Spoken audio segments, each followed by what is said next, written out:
দীঘলীয়া লাইন মাৰ ওচৰত ভক্তৰ কিমান লাইন দীঘলীয়া 12টাত গেট বন্ধ কৰি দিছে খুলি দিব 12:30টাত মাক পূজা কৰি আছে এতিয়া এয়া চাওক ভিতৰত পূজা কৰি আছে দেউ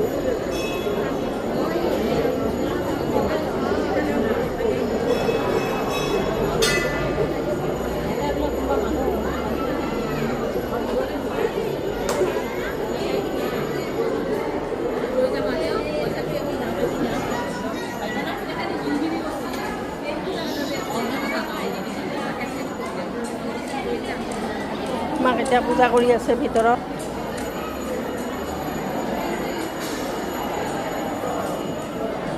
দেউসকলে